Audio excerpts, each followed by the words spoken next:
Então, aqui mais uma vez, caminhando com o Papa Francisco, no último episódio sobre a série Amoris Laetitia.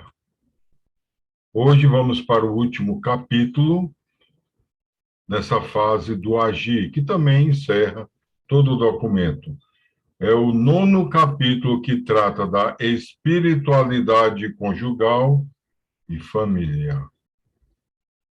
Revendo toda a obra que nós estivemos por parte deste ano, agora no segundo semestre, conhecendo melhor, passando por pontos importantes. No primeiro capítulo é tratado à luz da palavra, no segundo, a realidade e os desafios das famílias, e no terceiro, a proposta do olhar fixo em Jesus sobre a vocação da família.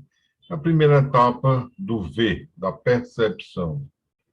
Na segunda etapa do julgar ou iluminar, nós vimos no capítulo 4 o amor no matrimônio, no capítulo 5 o amor que se torna fecundo e no 6º algumas perspectivas pastorais. Na fase final, dada pelos 3 últimos capítulos, o 7º, reforçar a educação dos filhos, o 8º, acompanhar, discernir e integrar a fragilidade, que falou-se da ação pastoral misericordiosa, e no 9º, agora, a espiritualidade conjugal e familiar, se dá o conjunto do agir, de como proceder na ação pastoral.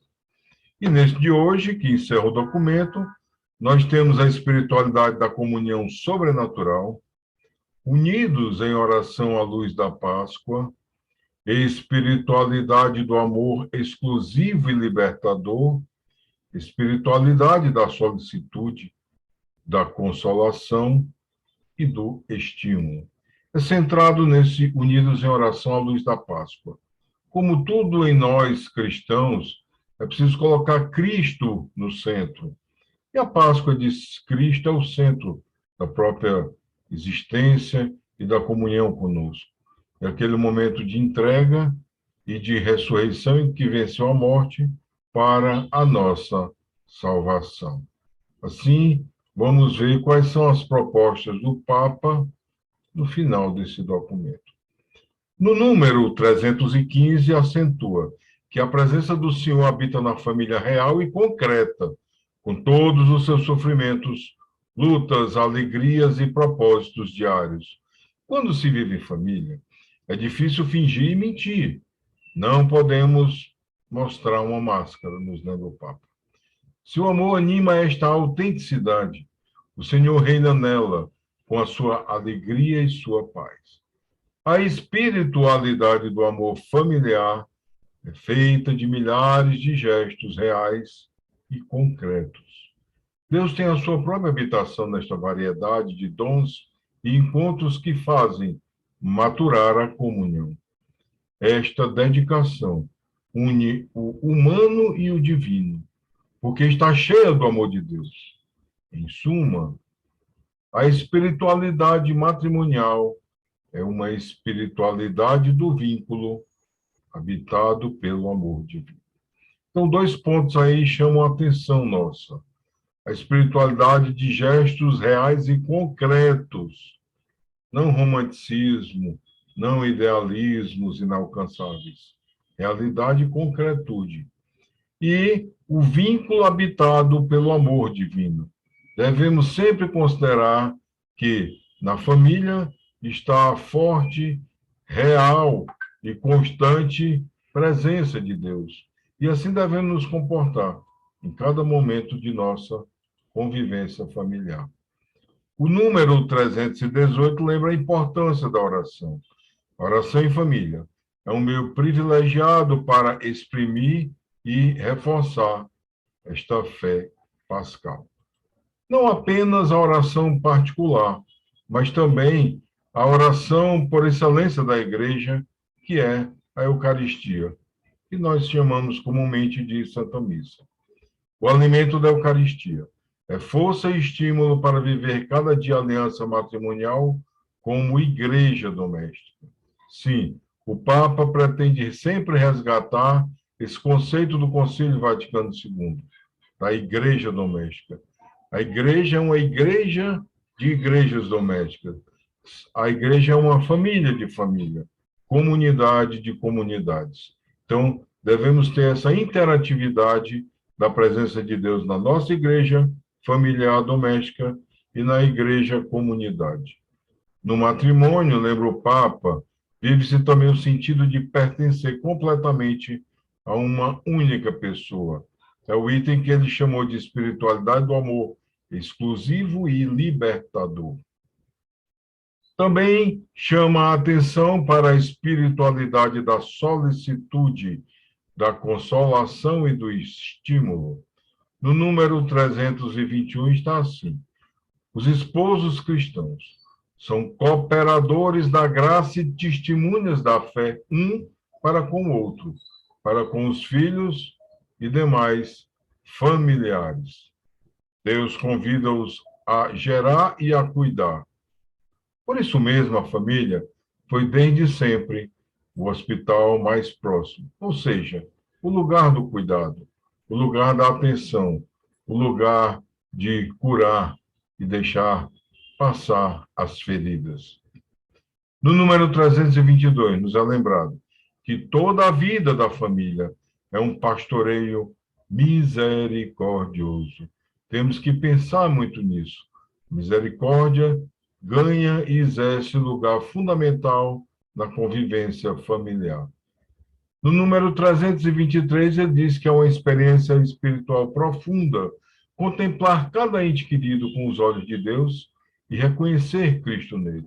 Sim, Cristo está presente em nossa casa, quando uns vemos o outro como o olhar do próprio Cristo no meio de nós. É o resumo da espiritualidade familiar que nos propõe o Papa Francisco, lembrando a própria Sagrada Família, lembrando aquela família de Nazaré, que naquela noite em Belém se constituiu como uma concreta família diante dos olhos de todos e que nos trouxe a beleza pura do amor total de Deus no meio de nós. Sejamos assim também. É difícil, nem sempre conseguimos o ideal, mas podemos lutar, podemos alcançar, podemos passo a passo aprender e nos desenvolver nessa espiritualidade da concretude que coloca Cristo no centro de nossas famílias. E para encerrar, nada melhor do que esta oração à Sagrada Família que o Papa nos propõe no próprio texto. Jesus, Maria e José, em vós contemplamos o esplendor do verdadeiro amor. Confiantes, a vós nos consagramos.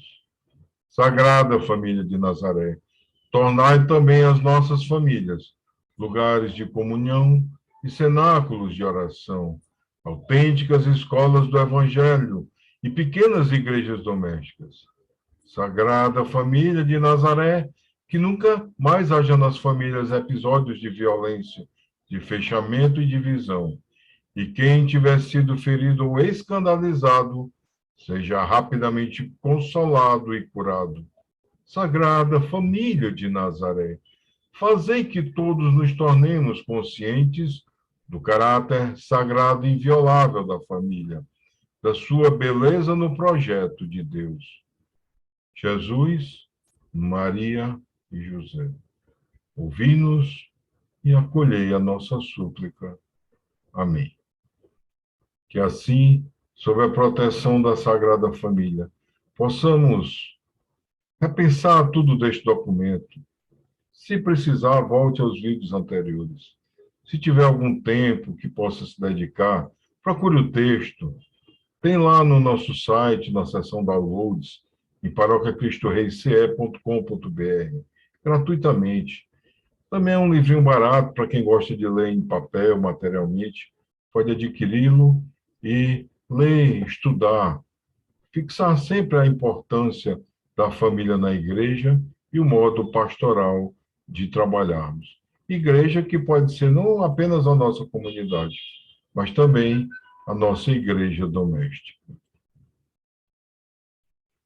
E para as próximas caminhadas no magistério do Papa Francisco, nós veremos Gaudete et Exsultate, que trata sobre a santidade, o caminho da santidade de cada um de nós, Christus Vivit, que trabalha a questão da juventude, o desenvolvimento da espiritualidade na juventude, e Fratelli Tutti, que fala sobre a fraternidade tão necessária em nosso meio e para todo o nosso mundo. Há muitos documentos que o Papa foi fazendo ao longo desse tempo. Alguns são mais específicos, mas esses aí são interessantes porque têm um cunho pastoral e que nos ajuda a desenvolver na nossa liderança, quer seja em casa, no trabalho ou na paróquia. E assim terminamos esta série. E no próximo sábado, convido vocês a voltarem aqui e assistir uma reprise do que foi apresentado no ano passado, o documento do Papa Admirabile Signum, que trata sobre os simbolismos tão ricos do presépio de Natal. É muito interessante conhecer ou rever para quem já viu, para que quando nós olhemos para o presépio, possamos lê-lo de uma maneira mais rica, percebendo toda a sua simbologia. Então, até a próxima e continuemos sempre caminhando com o Papa Francisco.